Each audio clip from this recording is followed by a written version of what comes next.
Hi, everyone, and welcome to Masters of Enablement. Now, sales enablement as a discipline has undergone a tectonic shift over the last couple of decades. While earlier, product knowledge and basic selling skills used to be the key drivers for success, now the sales teams of today need a lot more backstage support. Further, with the advent of the COVID pandemic since last year, virtual selling and distributed teams are the new normal. In such a scenario, how do business leaders and sales coaches create or redefine their strategies in order to motivate as well as equip the sales teams of today for the performance of tomorrow? In this backdrop, and to help me decode this, let me welcome our guest for today, Mr. Sangram Samal, who is a distinguished HR professional with nearly 2 decades of experience and has also been at the forefront of creating and managing multiple high performing sales teams across various organizations, most notably and recently with Bajaj Auto Finance. Hi, Sangram. Welcome to the show. Thank you, Ranjit, for having me here. Thank you. So Sangram, just to get started, we've seen a lot of buzzword around sales enablement, right? And you've been at the forefront of these changes. So how have you witnessed the evolution of sales enablement over the past decade or so? Ranjit, that's a very right and pertinent question. Before we move to the evolution of the sales enablement, we must understand how the ecosystem in the entire sales enablement feature has changed over last decade or so. If you look at the ecosystems starting from the market, then to the buyer, then to the product, and to the product features, everything has undergone sea change. Let me come back to one after another. Look at the buyer. Today's buyer is very knowledgeable and very demanding. He knows every product features, including the features of a competition product. Look at the marketplace. The availability of the product is not limited to only one or two shops or one or two locations. Across geography, both in physical or in the online platform, the products are available. The last third thing is about product feature. The product feature is changing overnight. Today you are overwhelmed by the certain product feature, and with the advent of technology, it's completely changing overnight. So these stakeholders in the ecosystem are actually impacting a larger change in the sales enablement. Got it. So just to summarize, so you're saying three of the key changes that you have witnessed is one is consumer awareness, the second Yes, is the distribution or the availability of products, and the third is the fast dynamic nature of change of these products or the information symmetry. exactly. So given these challenges, these changes that you have mentioned, right? I'm sure you would, as part of your role, you would have seen many challenges that have come from in terms of the traditional approach that you are looking for to help the sales teams. So, what are the key challenges that came from these changes? Yes, Ranjit. The challenges was, let's begin with point by point. The very first challenge is this. Over last a decade, that a distributed sales force. Therefore, when talking about sales enablement, the biggest challenge was that how do you address enabling these people in terms of the right knowledge and right skill. The second challenge comes in terms of the learning styles, the learning appetite of the new millennial who is comprising the sales force today. Hmm. Gone are the days you call them to a classroom program, hold them for a 1 to 1 days, 2 days program, and do this. And make them learn the right knowledge and right skill and go back and sell this.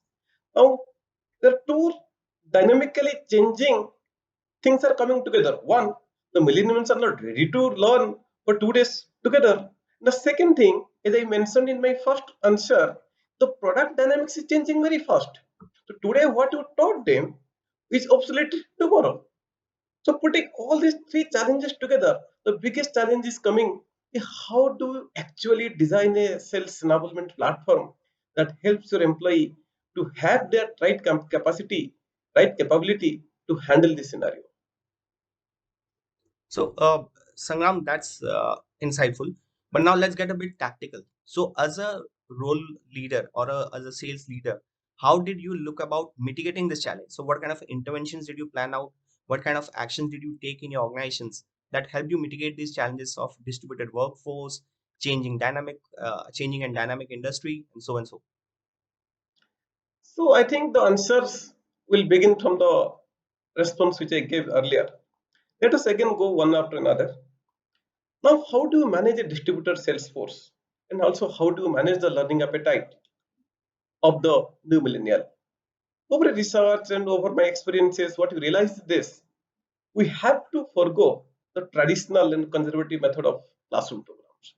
Second thing, your sales enablement platform has to be ready to, to facilitate the on-the-go learning and the on-the-go content.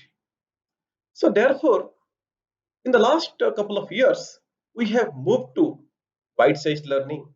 We have moved to mobile learning. And also, as I mentioned, looking at the learning appetite, today's it's also become a big challenge to engage the learning, engage the learners. So therefore, your learning content not only has to be bite-sized, not only has to be available and on-go, but it also has to be very, very engaging. So therefore, we have gone for a couple of methodologies where we have created gamified content which will actually engage the customers. That's an interesting insight, Sangram. But just if you could ask one more thing, see, what you're talking about is also a shift in the entire delivery channel of learning and development, right? So, did you Yes. see any inertia or any reluctance in the sales teams to adopt this new channel of mobile first or bite-sized learning interventions?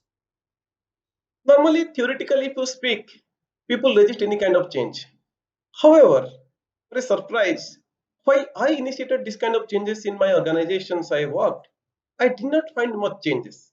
Maybe because the advent of social media, maybe because the mobile has become an integral part of your daily life. Some people very commonly say it's another body part. So on the mobile, if you are able to provide the content, if the very integral part of your body becomes the platform for your learning methodology, then I think people are, it's very easy for the people to accept it and go say. Got it. Got it.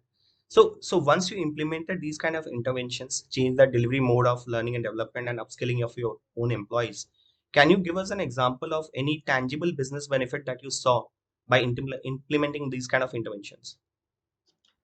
So tangible benefit is in terms of time and the speed. As I mentioned earlier also, since the product features are changing, the demand is that can we also provide them the product knowledge on the go. That means today the product is changing, the new product is launched today. Today in the same day, your distributed sales force across the country or across the geography should get the knowledge also. So that by implementing this mobile-based gamified bite-sized learning, one very biggest advantage we have got is this: we're able to disseminate knowledge on the spot and on the go, along with the speed, the way the product is changing. So then, The if second, you, so, yeah, sorry, Sangram. So the second biggest benefit we got is that in the drastic reduction in the onboarding time for the new joiners. yeah, I was coming to Look at the scenario earlier, we used to wait for a batch to come up, then we used to arrange a program. So by this time, lots of man days, lots of productive days are lost. Today, with the availability of this mobile based learning platform, people are ready to be onboarded at a very, very faster speed. got it. So would it be fair to summarize it in this way, Sangram, that this kind of a learning channel or this kind of a digital and mobile first and bite-sized learning helps you upskill your employees in a far shorter time and therefore reduce that time to productivity. Would it be fair to say Exactly, that? exactly, exactly. Thanks, Sangram. I think that's very insightful. Do you have any thoughts on what's the future of sales enablement holds? Any key trends that we should watch out for? See, if you ask about the future trend or future change which should happen, I think I think we should start using the AI or ML based sales enablement platform. Most importantly, that the integration of the sales platform along with the sales enablement platform. What I mean to say is this, to explain you in a very simple way, is this. Suppose whatever the sales platform you are using in your industry or in your company, can you integrate your sales enablement there? So on the go, your AI enabled feature should actually prop your salespeople on the new product features or the competition features to deal with the demanding needs of the new age customers. Got it. Got it. So more dynamism in the entire L&D workflow and kind of automation that helps reduce administrative efforts. Yes. Excellent. I think, Samam, that this has been very helpful, and thank you for your time and your insights. We'll definitely connect again and take this conversation further. Thank you. Thank you, Ranjit. Thank you, Sangram. Have a great day.